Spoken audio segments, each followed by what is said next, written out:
dreamer.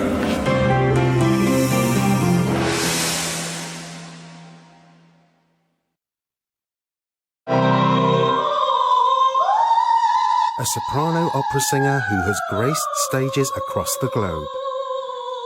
Illustrious guests have enjoyed her performances, like Jordanian royalty and the Emperor and Empress of Japan. Mariam Tamari is Japanese Palestinian. She's about to realize a lifelong dream, to perform solo in Palestine. Music for me is a way to connect people, and if I could do that through my work and sharing joy and sharing experiences of a union of people, that would be fantastic.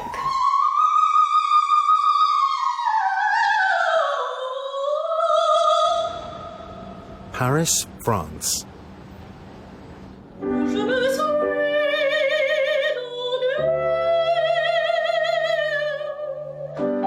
A sumptuous aria resonates at the heart of the city. Mariam's voice carries two identities, one from the birthplace of her mother, Japan, the other from her father's land of Palestine. Mariam is immersed in preparations.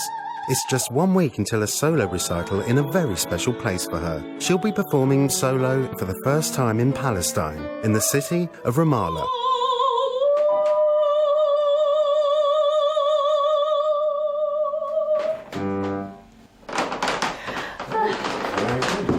Fantastic. You still don't know it. It sounds great. Really? Yeah, really good. Really? Yeah, excellent. Oh, thank you. You don't know very good.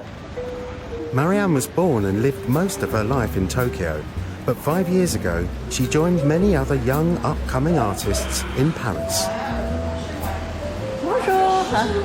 Alors, j'aimerais deux traditions, deux parts de quiche, s'il vous plaît. I find my inspiration in Paris. I've always loved French poetry and French music since elementary school. I've always had this deep connection with French culture, and I always knew in my heart that I would live here. Mariam loves to practice here. It's a quiet, hidden cafe near her apartment. Today, she's studying Handel's aria, Adoro Pupille. She's never sung it before. She studies the lyrics and rhythm in silence. She's building a connection with the composer and his intentions. I can tell why the composer wrote this note a little shorter or a little longer, why this note is this note and not another one. I love this process of communicating with the composer. I can feel like what Handel was feeling, and it's my job to communicate it to the audience. So I just love that part of my job, my work. I knew I wanted to sing since I was a very small child, around the age of 4 or 5. My father always played classical music at home, especially Mozart and Bach were his favorites.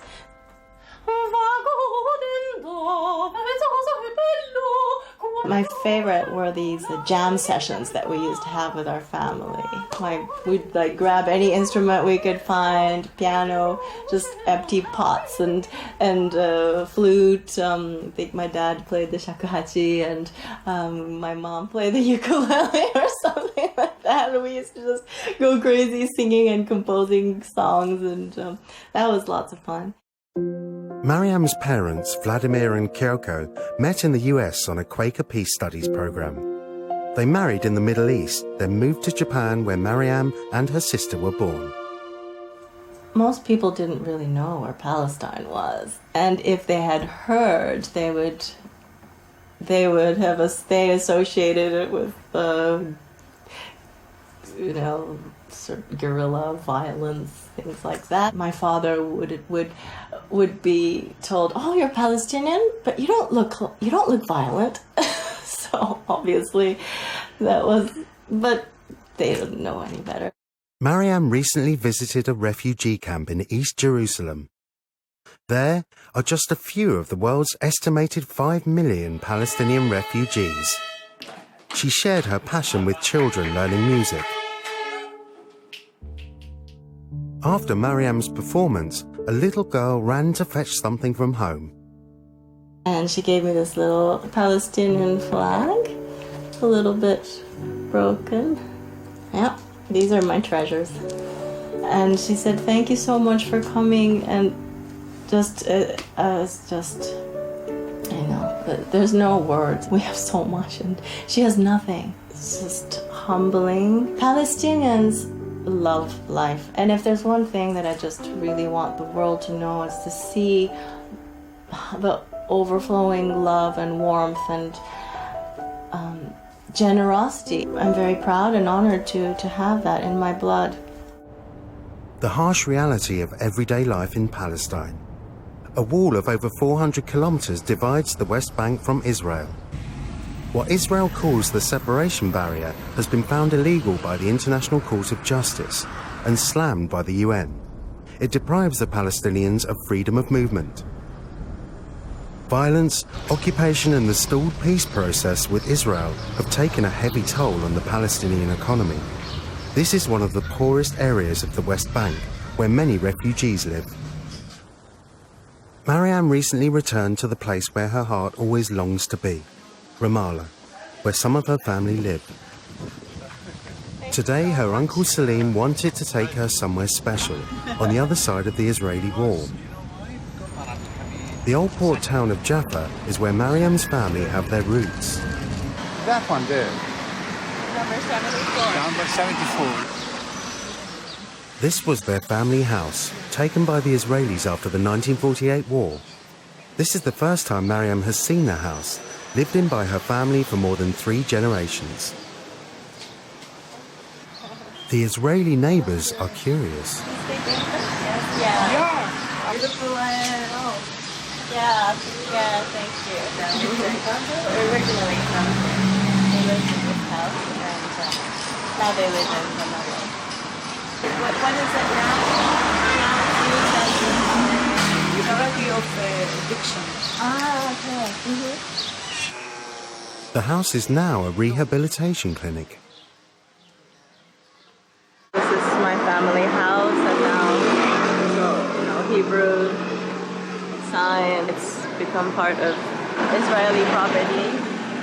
All I can say is that I'm really glad it's being put to good use to help people. It's just sadness that this had to happen and that we can't live here anymore. So many people lost their homes and became refugees. So many people. And this is a very raw testament to that.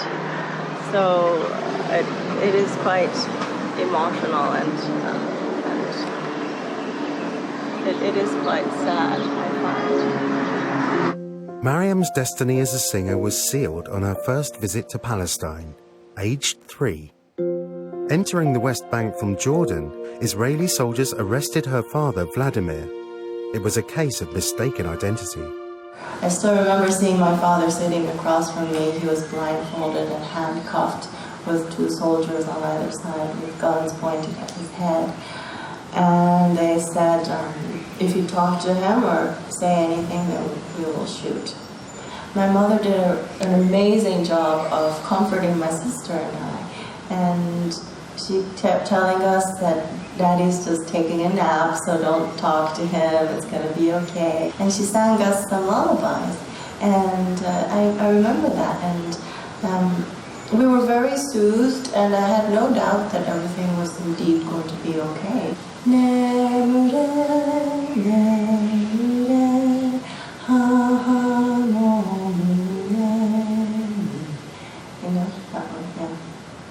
So it could have been that one, I guess.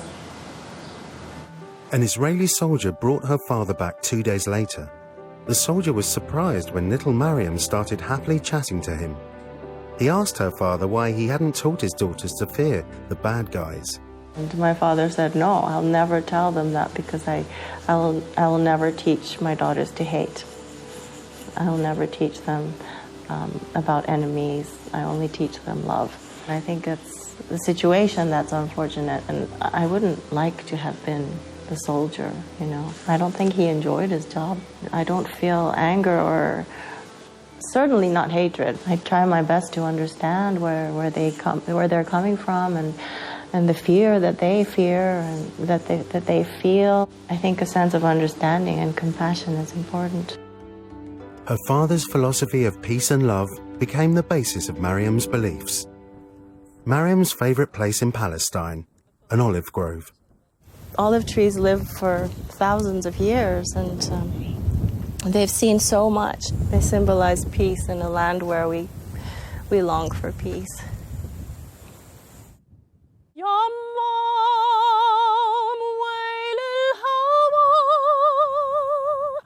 It's a Palestinian song, resistance song, and it says, as long as I live, I vow to dedicate my life to freedom. It's obviously a very strong theme for the Palestinians, but I think letting go of all boundaries, I think that's a universal theme as a human being.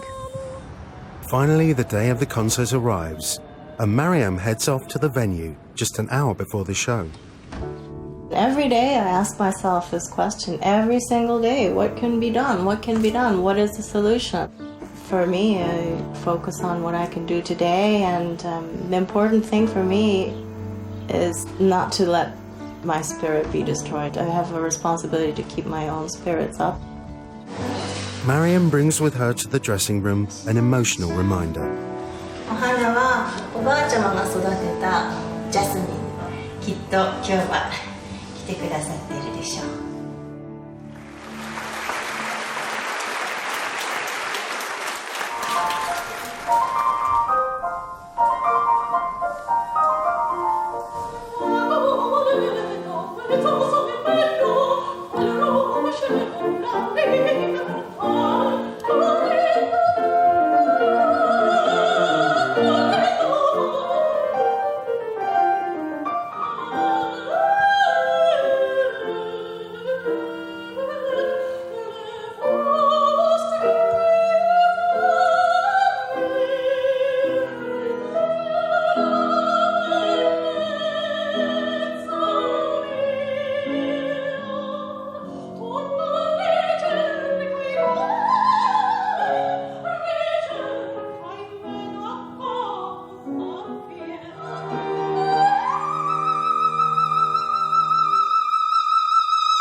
بنبسط كتير إنه أسمع أوبرا، إنه أنا برضه أول مرة بسمع عرض أوبرا، وكتير حلو إنه برضه أسمع برام الله هون، فإشي رائع.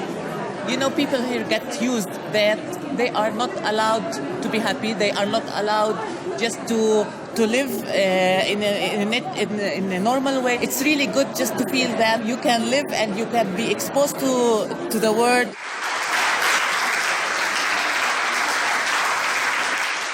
I'd like to sing a song, and I'd like you to sing along with me. You get to hear my embarrassing Arabic. I will sing from the heart.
I've always been deeply moved by the strength of the Palestinian people's spirit, of never forgetting to celebrate life, no matter what.